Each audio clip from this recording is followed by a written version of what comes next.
राजतिलक की तैयारी। दूसरे दिन राजा दशरथ के दरबार में सभी देशों के राजा लोग उपस्थित थे। सभी को संबोधित करते हुए दशरथ ने कहा, हे नृपगण, मैं अपनी और अयोध्या वासियों की ओर से आप सभी का हार्दिक स्वागत करता हूँ।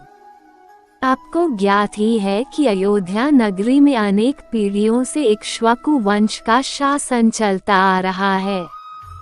इस परंपरा को निर्वाह करते हुए मैं अब अयोध्या का शासन भार अपने सभी प्रकार से योग्य, वीर, पराक्रमी, मेधावी, धर्मपरायण और नीति निपुण ज्येष्ठ पुत्र राम को सौंपना चाहता हूँ।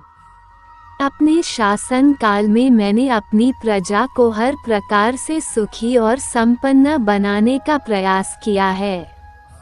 अब मैं वृद्धा हो गया हूँ और इसी कारण से मैं प्रजा के कल्याण के लिए अधिक सक्रिय रूप से कार्य करने में स्वयं को असमर्थ पा रहा हूँ। मुझे विश्वास है कि राम अपने कौशल और बुद्धिमत्ता से प्रजा को मुझसे भी अधिक सुखी रख सकेगा। अपने इस विचार को कार्यान्वित करने के लिए मैंने राज्य के ब्राह्मणों, विद्वानों एवं नीतिज्ञों से अनुमति ले ली है। वे सभी मेरे इस विचार से सहमत हैं और उन्हें विश्वास है कि राम शत्रुओं के आक्रमणों से भी देश की रक्षा करने में सक्षम है।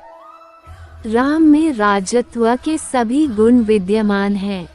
उनकी दृष्टि में राम अयोध्या का ही नहीं वरन तीनों लोकों का राजा होने की भी योग्यता रखता है। इस राज्य के लिए आप लोगों की सम्मति भी अत्यंत महत्वपूर्ण है। अतः आप लोग इस विषय में अपनी सम्मति प्रदान करें।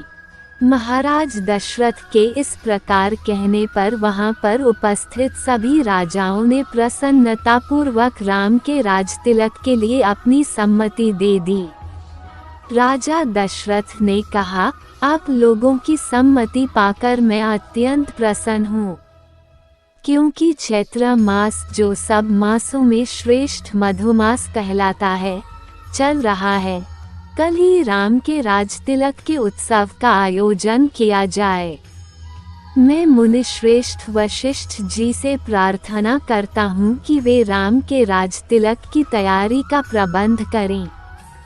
राजा दशरथ की प्रार्थना को स्वीकार करके राजगुरु वशिष्ठ जी ने संबंधित अधिकारियों को आज्ञा दी कि वे यथाशीघ्र स्वर्ण, रजत, उज्ज्वल माणिक्य, सुगंधित औषधियों, श्वेत सुगंधयुक्त मालाओं, लाजा, घृत, मधु, उत्तम वस्त्रादि एकत्रित करने का प्रबंध करें। चतुरांगिनी सेना को सुसज्जित रहने का आदेश दें।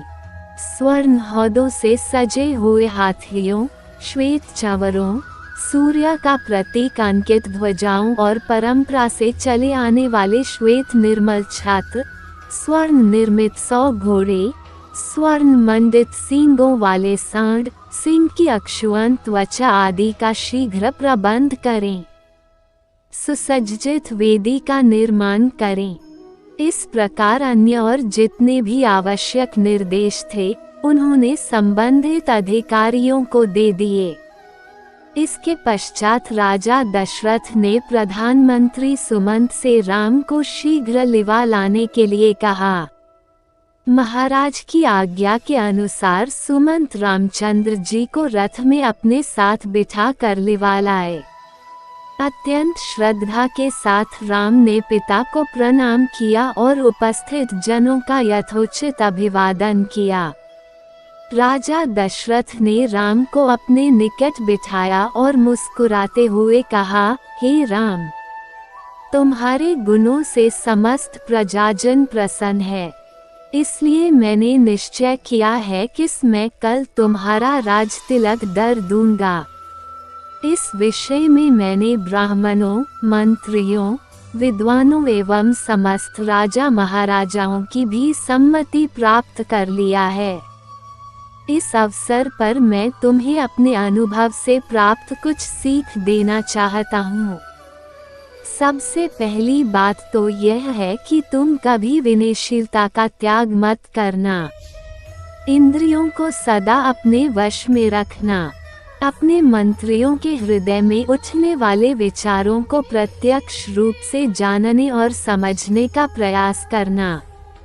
प्रजा को सदैव संतुष्ट और सुखी रखने का प्रयास करना।